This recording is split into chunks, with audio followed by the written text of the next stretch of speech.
¿Qué tal, hermanos? ¿Cómo están? Dios me lo bendiga. Vamos a continuar con nuestra escuela de discipulado. Estamos viendo el libro de Consolidación 1, que estamos ya en la lección número 2. Hoy vamos a tocar el tema de la seguridad de la salvación. Acompáñenme a hacer una breve oración para iniciar este tiempo. Padre, te doy las gracias, Señor, por esta oportunidad, Señor, que nos permites conocer a tu voluntad, Señor. Que tu Espíritu Santo nos guíe, que tu Espíritu Santo nos haga entender, nos dé la sabiduría, Señor. Abre nuestro corazón, Señor, y que la semilla sembrada, Señor, pueda dar fruto. Te lo pedimos en el nombre de Jesús. Amén y amén. Bien, hermanos, antes de iniciar con esta clase, quisiera poder realizar la evaluación de la clase anterior. La clase anterior ha sido el nuevo nacimiento. Entonces vamos a ver rapidito las preguntas, resolvemos las preguntas y luego iniciamos con la lección número 2. Entonces la primera pregunta de la clase anterior, ojo, ¿qué es necesario para ver el reino de Dios? ¿No? Lo vimos en el encuentro de Jesús con Nicodemo. Jesús sabía lo que había en el corazón de Nicodemo y quería saber acerca del reino de Dios, ¿no? Y él le dijo, ¿qué era necesario para ver el reino de Dios? La respuesta era ser de nuevo, la respuesta número 2. ¿Cuál era el líder religioso conocedor de las escrituras? Bueno, lo acabo de decir, Nicodemo, ¿no? Algunos pusieron Caifás. Bueno, Caifás también es un líder religioso, ¿no? Pero, de acuerdo al tema que hemos tratado, era Nicodemo. La pregunta 3 dice, ¿qué obtenemos y qué llegamos a hacer al nacer de nuevo? ¿Una nueva naturaleza? Correcto. ¿Somos nueva criatura? Correcto. ¿Somos hechos hijos de Dios? Correcto. Todas son correctas. Entonces la última es la respuesta. Pregunta 4. ¿Qué ocurre en el momento en que ejercemos fe en Jesucristo y lo recibimos en nuestro corazón? ¿Será que nuestros problemas se acaban? No, hermanos, no. Al contrario, muchas veces al acercarnos a Cristo, a veces vienen pruebas, vienen dificultades. ¿Sentimos un fuego cuando recibimos a Cristo en nuestro corazón? No necesariamente, quizás algunos puedan pasar esa experiencia, pero no es algo que tiene que pasar con todos. ¿Será que obtenemos una nueva naturaleza? Eso sí, definitivamente. Los que venimos a Cristo, los recibimos en nuestro corazón, automáticamente nosotros recibimos una nueva naturaleza. Pregunta 5. ¿Qué es la vida eterna? ¿Vivir por muchísimos años? No, la vida eterna es más que eso. ¿Será que es un regalo proporcionado a través de Cristo? Claro que sí. Esa es la respuesta correcta. La pregunta 6 es para completar, dice, para rellenar, perdón. ¿Cuándo recibimos el nuevo nacimiento? Responde con tus propias palabras.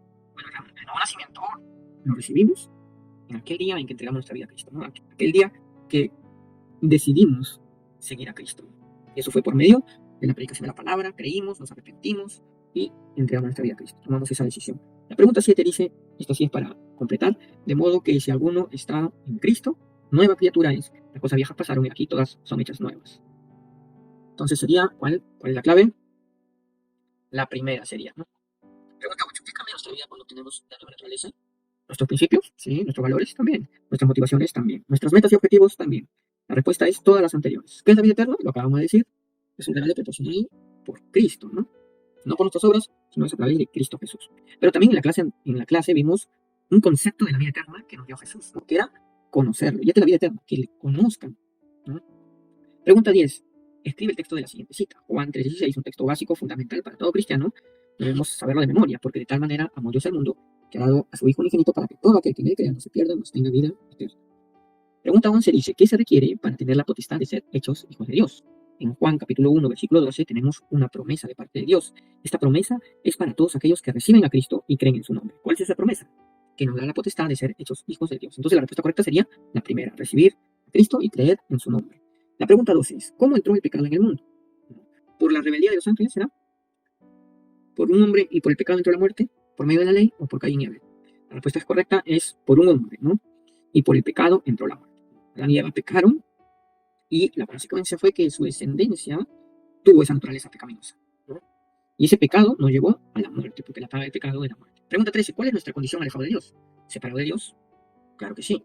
Enemigo de Dios también. Incapacitados para hacer el bien también. Muertos en delitos y pecados también. Todas esas situaciones eran nuestra condición cuando estábamos alejados de Dios. Era nuestra naturaleza. Entonces la respuesta es la última, todas las anteriores. Pregunta 14. ¿Cuáles son los pasos para nacer de nuevo? En la clase anterior lo vimos, ¿no? Era creer, reconocer, arrepentirse y decidir. Tomar una decisión. La pregunta 15 es, ¿cuál no es una característica del nuevo nacimiento? Ojo, dice cuál no es. Entonces, tenemos una nueva naturaleza. Eso sí es una característica. Así que no es la respuesta. Tenemos seguridad y paz en medio de los problemas. Eso también es una característica del nuevo nacimiento, así que no es la respuesta. Tenemos miedo a la muerte. Esa no es una característica del nuevo nacido. Así que esa sería la respuesta, ¿no? Porque un hijo de Dios no debe temer a la muerte. Claro, humanamente a veces sí, nos olvidamos de las promesas de Dios. Pablo decía, para mí el vivir es Cristo y el morir es ganancia. Última pregunta, bueno, no es pregunta, es para completar. Dice, si confesamos nuestros pecados, Él es fiel y justo para perdonar nuestros pecados y limpiarnos de toda maldad. Entonces, la respuesta correcta sería la última, no la tercera. Muy bien, hasta ahí concluimos con la evaluación. Ahora sí vamos a la lección del día de hoy, que es la seguridad de la salvación. Espero que se pueda ver la pantalla, ¿no? Lección número 2, la seguridad de la salvación. Quiero que me acompañen con su libro, su Biblia y con un cuaderno de notas. En esta lección tenemos dos objetivos, que es mostrar que la seguridad de nuestra salvación no se basa en las buenas acciones, sino en el sacrificio de Cristo en la cruz. ¿Mm? Así que no se trata de lo que podamos hacer, de lo que hagamos. No. Esas son buenas acciones, quizás, ¿no? Pero en eso no está fundamentada nuestra salvación. Nuestra salvación está fundamentada en el sacrificio de Cristo en la cruz. Objetivo número 2 es lograr que el nuevo discípulo asuma una convicción con relación a su salvación. Convicción habla de seguridad, de confianza, ¿no? Y ese es el anhelo de Dios, que tengamos esa seguridad y esa confianza de que somos salvos en Cristo. Más adelante vamos a ver un versículo que nos habla de esto, ¿no? Que nos habla del anhelo de Dios en que Él quiere que sepamos que tenemos vida eterna los que estamos en Cristo. Muy bien, hay un texto que quiero compartirles, está en Efesios capítulo 3, versículos del 11 al 12. Dice, conforme al propósito eterno que hizo en Cristo Jesús nuestro Señor, en quien tenemos seguridad y acceso con confianza por medio de la fe en Él, ¿no? En Cristo nosotros tenemos seguridad y confianza, ¿no? Esto es por medio de nuestra fe en Él. El confiar en Él nos va a dar esa seguridad de salvación. El confiar. Hay otro versículo también en 1 de Juan capítulo 5, versos del 11 al 12. Dice así, del 11 al 13. Y este es el testimonio, que Dios nos ha dado vida eterna. Y esta vida está en su Hijo. El que tiene al Hijo tiene la vida. El que no tiene al Hijo no tiene la vida. Estas cosas os he escrito a vosotros que creéis en el nombre del Hijo de Dios, para que sepáis que tenéis vida eterna y para que creéis en el nombre del Hijo de Dios. Esto lo estaba mencionando en el objetivo número 2, ¿no? Dios quiere que sepamos, es decir, Él tiene ese anhelo de que nosotros sepamos de que tenemos vida eterna, ¿no? Pero ¿quiénes? Los que hemos creído en el Hijo de Dios, los que hemos confiado en Cristo Jesús. Él quiere que ellos, sus hijos, sepan que tenemos vida eterna, ¿no? Y que creamos en su Hijo Jesucristo. Muy bien, vamos con la introducción. Jesucristo dio su vida de fe voluntariamente, sacrificio santo por amor a nosotros, a los pecadores, ¿no? Fue algo voluntario.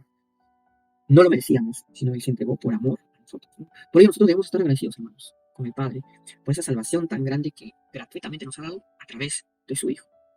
La Biblia nos va a demostrar que la obra redentora de Jesucristo no depende de lo que sintamos, es decir, de las emociones del alma, ¿no? Llanto, alegría y otras manifestaciones, ni tampoco depende de manifestaciones físicas, sino de las fieles promesas del Señor, ¿no? Vamos a profundizar un poco en esta parte introductoria. Aquí nos habla de sentimientos y manifestaciones físicas, ¿no? Nos dice que nuestra seguridad de salvación no debe depender de eso, ¿no? La obra redentora de Jesucristo no depende, hermanos, de los sentimientos, ¿no? Es decir, de las emociones del alma, ¿no? Como el llanto, la alegría y otras manifestaciones, ni tampoco debe depender de las manifestaciones físicas, sino de quién debe depender, de las fieles promesas del Señor. Pero, ¿qué quiere decir esto? ¿Qué quiere decir esto? La salvación y la obra redentora de Jesús no se basan en cómo nos sentimos por dentro o en nuestras expresiones físicas. Voy a compartirles algunas notas que he hecho, que no están en el libro. ¿Qué quiere decir esto, no? De las emociones del alma y las manifestaciones físicas. Las emociones del alma son sentimientos internos, ¿no? Como sentir alegría, tristeza, arrepentimiento, lágrimas o entusiasmo. Por ejemplo, a veces en una reunión de la iglesia podemos sentir mucho gozo o lágrimas de arrepentimiento, pero esas emociones, hermanos, no garantizan nuestra salvación. También dice que no debe depender de las manifestaciones físicas. Estas manifestaciones físicas son las acciones visibles o exteriores, ¿no? Como llorar, bailar, levantar las manos, hacer una oración con fervor o cualquier otra expresión física. El texto sugiere que estar en un estado emocional o hacer manifestaciones externas no son lo que hace efectiva la obra de Jesucristo en nuestra vida. Entonces, no estoy diciendo, no quiero que se entienda de que las emociones y las manifestaciones físicas son algo malo. No, el ser humano es un ser emocional, no tenemos emociones. Y en nuestra adoración, en nuestra expresión de alabanza, a veces podemos expresarnos con manifestaciones físicas, ¿no? Como cantar, como ser fervoroso. Pero lo que trato de decir, hermanos, es que esto no debe ser, no debemos depender de esto para tener nuestra seguridad de salvación. Eso no garantiza de que una persona realmente es salva, ¿no?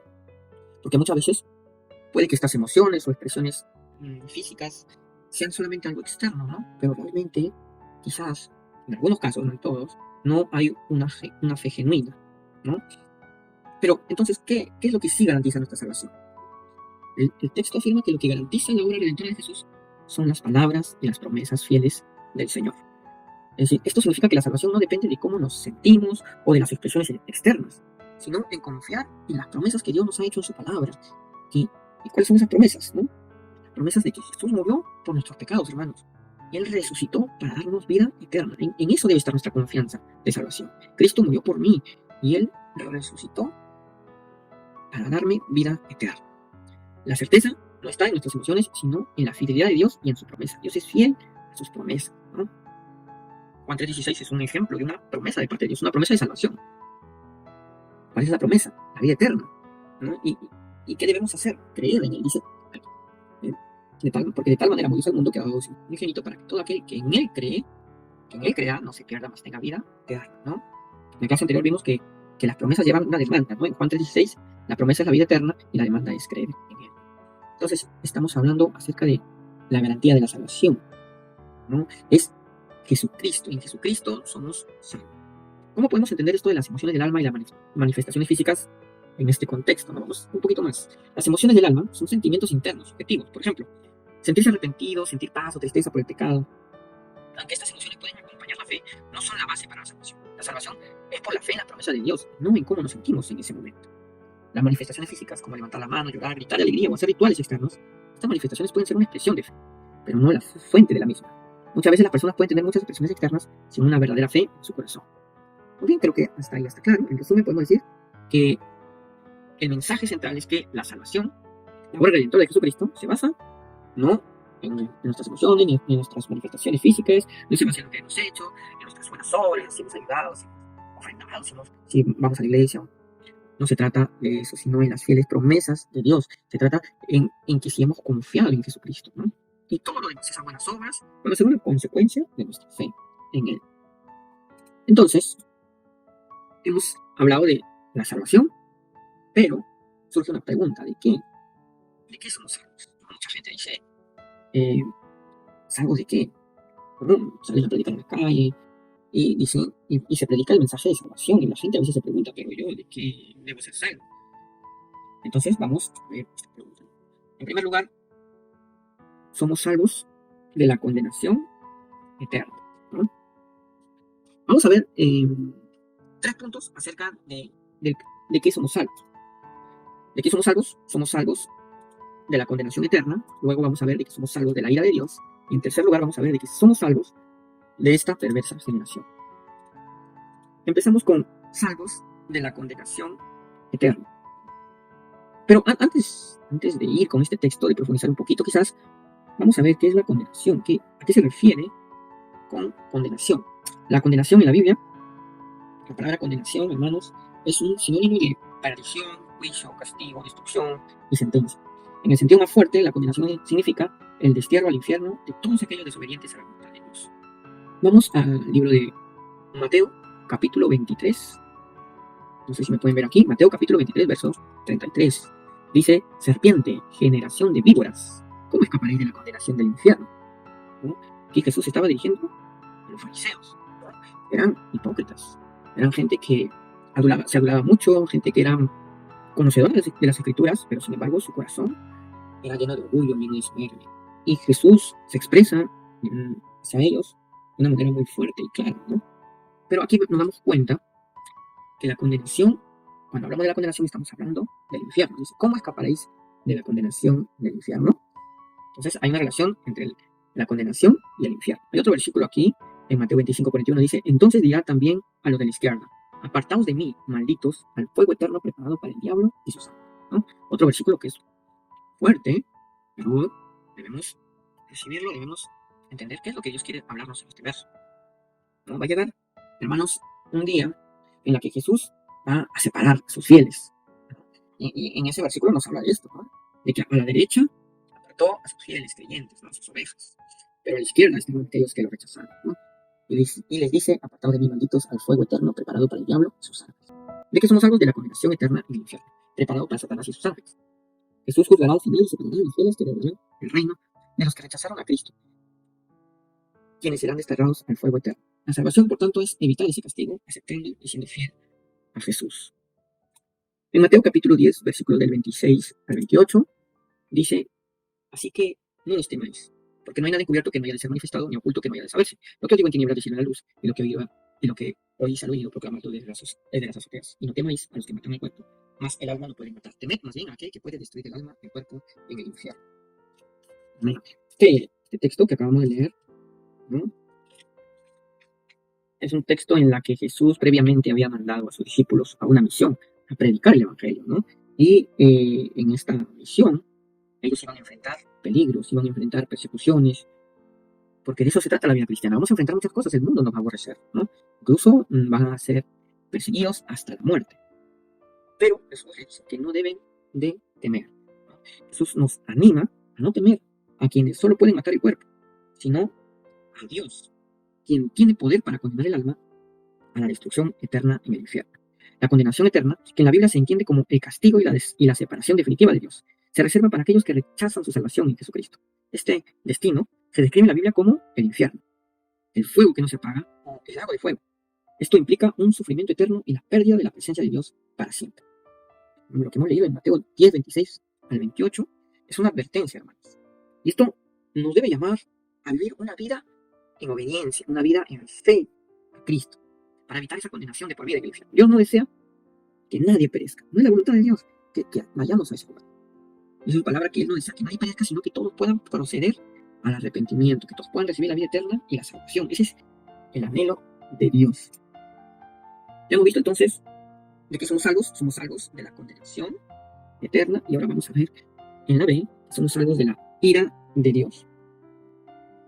Romanos capítulo 5, versos del 8 al 9, dice así: Dios muestra su amor para con nosotros en que, siendo aún pecadores, Cristo murió por nosotros. Pues mucho más, estando ya justificados en su sangre, por Él seremos salvos de la ira, ¿no? La sangre del Señor Jesucristo nos ha lavado del pecado y nos ha justificado delante del Padre, quitando toda condenación, de manera que no hay acusación en contra nuestra. Por ello somos salvos de la ira de Dios que caerá sobre quienes no reciben a Jesucristo como su Salvador. En este versículo que hemos leído, Romanos 5, 8 al 9, vemos, ¿no?, cómo que nosotros, aún en esa situación de pecadores, aún cuando no teníamos a Cristo, estando nosotros en pecado, Jesús dice que murió por nosotros. Miren qué muestra de amor. Nada más decíamos, éramos pecadores y Él murió por nosotros, ¿no?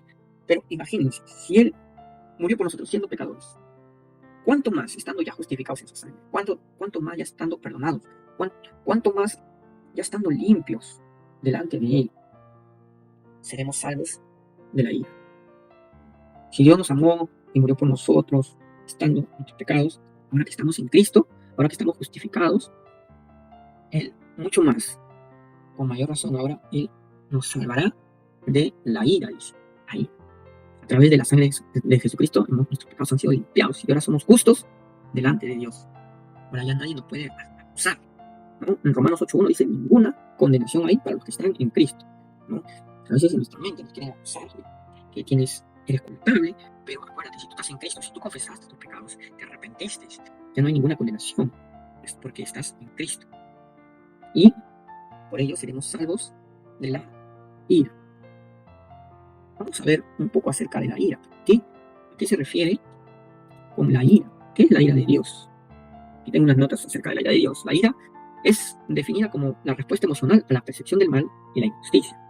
Con frecuencia es traducido como enojo, indignación, cólera o irritación. Tanto los humanos como Dios expresan la ira. Pero hay una gran diferencia entre la ira de Dios y la ira del hombre. La ira de Dios es santa y siempre justificada. En cambio, la del hombre nunca es santa y rara vez justificada, ¿no? Entonces, aquí vemos que la ira de Dios es una respuesta emocional, ¿no? De parte de Dios es una respuesta al pecado, es una respuesta a la maldad, ¿no? La ira de Dios. Este concepto lo vamos a ver tanto en el Antiguo como en el Nuevo Testamento, y voy a hablar un poco del Antiguo y un poco del Nuevo respecto a la ira de Dios. En el Antiguo Testamento, la ira de Dios es una divina respuesta al pecado y a la desobediencia del hombre. La idolatría era con frecuencia la causa de la ira divina.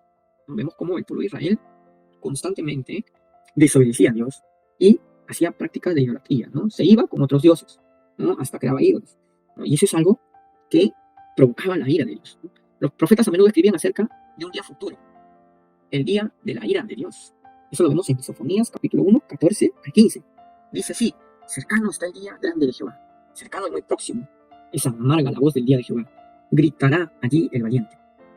Bueno, miren, ¿no? Hasta el valiente va a gritar, imagínense los cobardes, ¿no? O sea, será un día terrible, día de ira aquel día de angustia y de aprieto, día de alboroto y de asolamiento, día de tinieblas y de oscuridad, día nublado y de entenebrecimiento. Hermanos, este día de la ira de Dios va a llegar, ¿no? Pero nosotros, los hijos de Dios, no estamos llamados a la ira. O sea, no hemos sido librados de ese día, vamos a ser librados de ese día, ¿no? Va a haber un momento en que Jesús va a recoger a su iglesia, lo que nosotros llamamos el arrebatamiento. Seremos llevados con Él, seremos librados del día de la ira de Dios, ¿no? Porque los juicios de Dios van a llegar. Jesús vino en su primera venida y vino para salvación, pero cuando Él vuelva nuevamente vendrá para juicio, ¿no? Y en el juicio la ira de Dios va a caer, hermanos, pero no a su iglesia, no a los que creyeron en Él, porque nosotros seremos salvos del día de la ira. En el Nuevo Testamento nos habla también, las enseñanzas de Jesús apoyan el concepto de Dios como un Dios de ira que juzga el pecado. La historia del hombre rico y Lázaro habla del juicio de Dios y las serias consecuencias para el pecador no arrepentido. Eso lo vemos en Lucas 16, del 39 al 31. Jesús dijo en Juan 3:36 que el que cree en el Hijo tiene vida eterna, pero el que rehúsa creer en el Hijo no verá la vida, sino verá la ira de Dios, sino que la ira de Dios está sobre él. Aquellos que no creen en el Hijo, quienes no lo reciben como Salvador, serán juzgados en el día de la ira. En Romanos 5:6 dice: pero por tu dureza y por tu corazón no arrepentido, atesoras a ti mismo ira para el día de la ira y de la revelación del justo juicio de Dios, el cual pagará a cada uno conforme a sus obras. Hermanos, hay un día de la ira de Dios. Dios es un Dios de amor, pero también es un Dios que no va a pasar por alto el pecado. Esto nos debe llamar a prepararnos, hermanos, a vivir una vida de obediencia y fidelidad a Dios.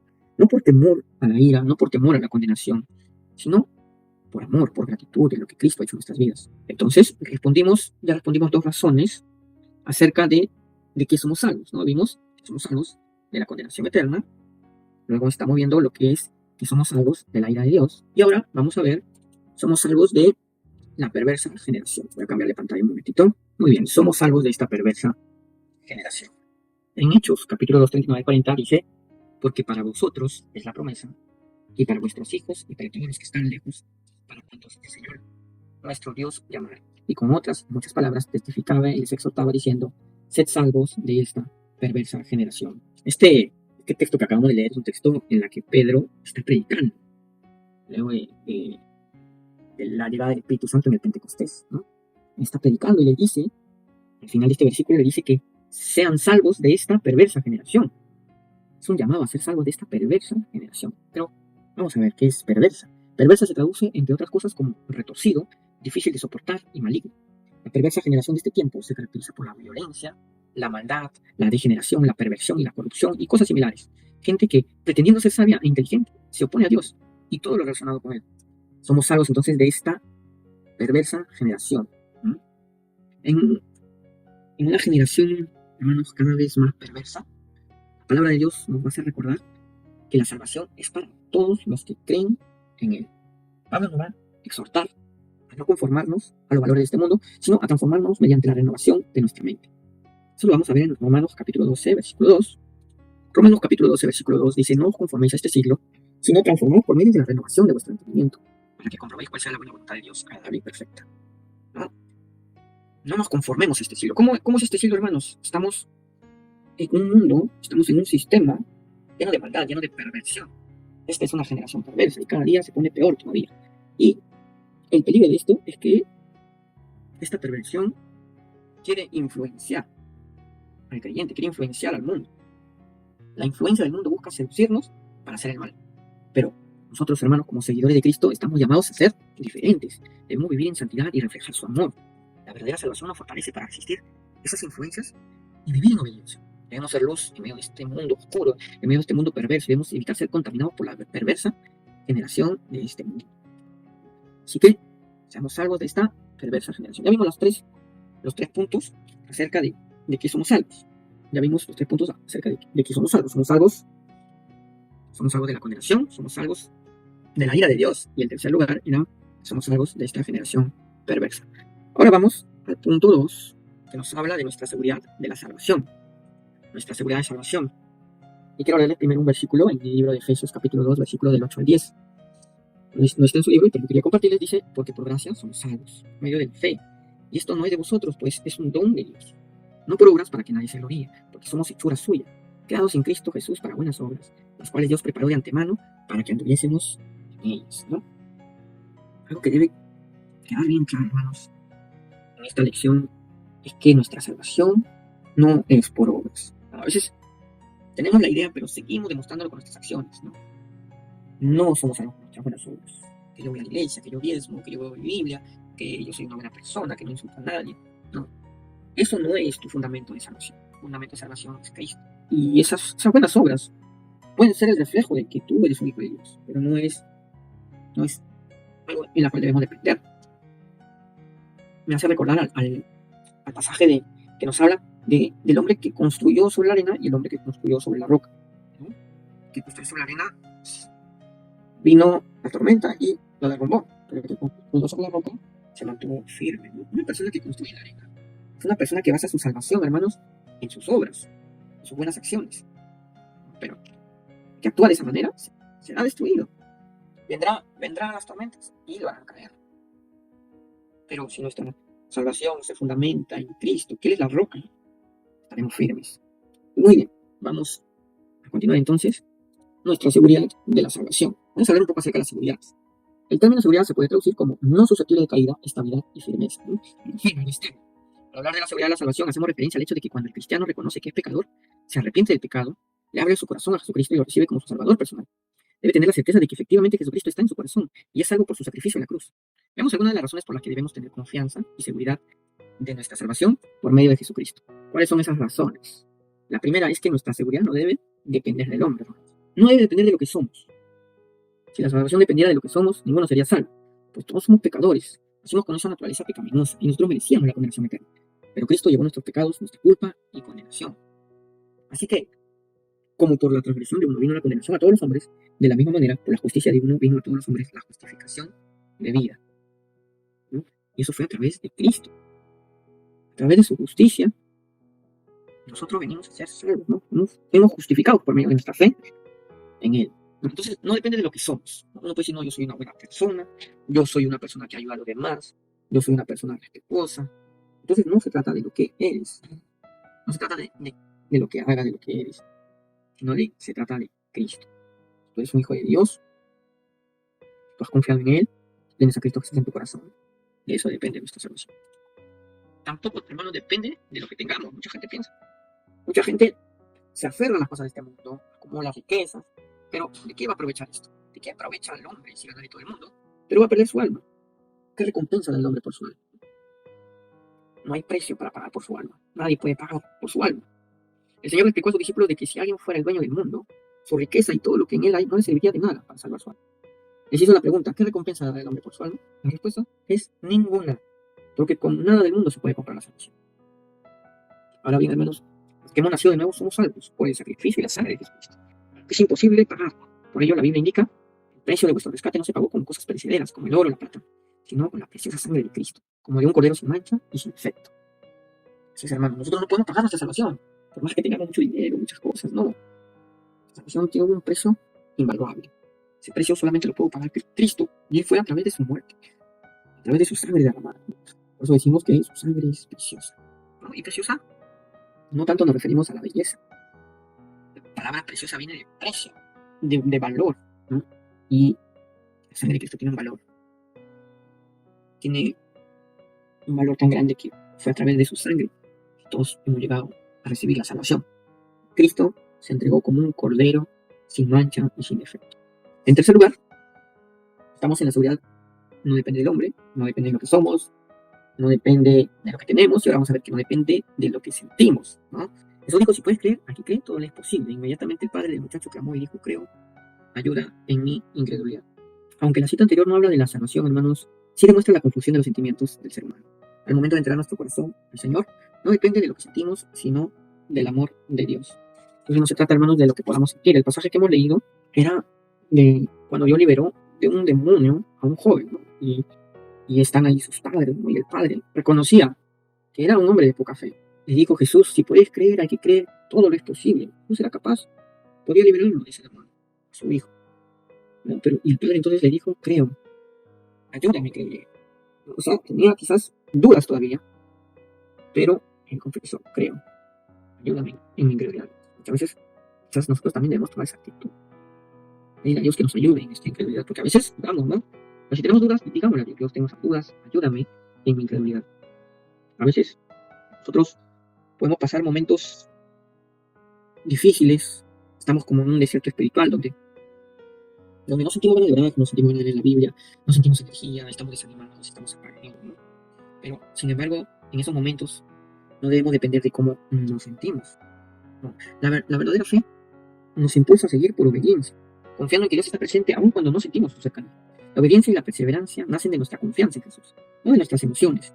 Nuestra seguridad en la salvación no está basada en lo que sentimos, sino en la promesa de Dios y en nuestra fe en Él. Entonces no se trata de lo que podamos sentir, hermano. No se trata de que si tengo ganas o no tengo ganas, si estoy animado o no animado, nosotros debemos confiar en Jesús, ¿no? Aunque no sintamos, si tú confías en Él, la fe te va a llevar a la obediencia. Entonces, tienes ganas de orar, pero por obediencia vas a orar. Tienes ganas de leer la palabra de Dios, pero por obediencia vas a leer. Y poco a poco, Dios va a ir obrando en tu vida, poco a poco. Dios va a fortalecer tu fe. No debemos depender de lo que sintamos. Ya en esta parte final vamos a ver que la seguridad depende de Dios. Jesucristo hizo una obra perfecta de salvación. Al igual que los holocaustos que se ofrecían en el Antiguo Testamento, Jesús se ofreció en holocausto por el pecado como el Cordero perfecto, inocente y sin mancha, una sola vez y para siempre, de tal manera que ya no hay necesidad de ofrecer más sacrificios por el pecado y la salvación. Pero, ¿qué es holocausto? Holocausto es una palabra hebrea que en realidad significa ascender, literalmente significa subir en humo. El humo del sacrificio ascendía hacia Dios como un aroma grato para el Señor. Eso lo vemos en Levítico capítulo 1, verso 9. Técnicamente cualquier ofrenda quemada sobre un altar era un holocausto. En Hebreos capítulo 9, versículo 24 al 26, 10 al 14 y primera de Pedro 1, 19. Vamos a leer, porque estamos en pantalla en el cuadro del derecho. Porque no entró Cristo en el santuario hecho de mano, figura del verdadero, sino en el cielo mismo para presentarse ahora por nosotros ante Dios. Y no para ofrecerse muchas veces como entra el sumo sacerdote en el lugar santísimo cada año con sangre ajena. De otra manera, le hubiera sido necesario padecer muchas veces desde el principio del mundo, pero ahora en la consumación de los siglos se presentó una vez para siempre por el sacrificio de sí mismo para quitar de en medio el pecado. Esta seguridad entonces depende de Dios, depende de la obra de Jesucristo, una obra perfecta, una obra que llevó a la salvación. Esta obra fue su sacrificio, Él se entregó como holocausto, Él se entregó como ofrenda para nuestra salvación. Y en eso se basa nuestra confianza, en eso se debe basar nuestra seguridad. En segundo lugar, nuestra seguridad depende de Dios, y Dios por naturaleza es fiel. Dios por naturaleza es fiel. Si decimos que no tenemos pecado, nos engañamos a nosotros mismos, si la verdad no está en nosotros. Pero si confesamos nuestros pecados, Él es fiel, hermanos, y justo para perdonar nuestros pecados y limpiarnos de toda maldad. Él es fiel a sus promesas. Entonces, tenemos sus promesas, debemos confesarle y creer, y Él nos va a perdonar nuestros pecados. Y no solamente nos perdona, sino que también nos limpia, porque muchas veces le pedimos perdón, pero aún nos seguimos sintiendo mal. Ya hemos sido perdonados, pero seguimos con ese sentimiento de culpa. Pero no nos engañemos, hermanos. Él no solamente nos perdona, sino que también nos limpia. La Biblia nos muestra que Dios siempre es fiel. Incluso aunque nosotros en determinado momento le seamos infieles, Él no va a cambiar. Él no cambia a nosotros porque no puede negarse a sí mismo. Por eso cuando recibimos a su Hijo en nuestro corazón y nos arrepentimos, el Padre actúa con justicia y fidelidad a su palabra y nos perdona. Pero su fidelidad no solamente es para ese momento, sino que Él sigue siendo fiel para cumplir sus promesas de salvación en nosotros.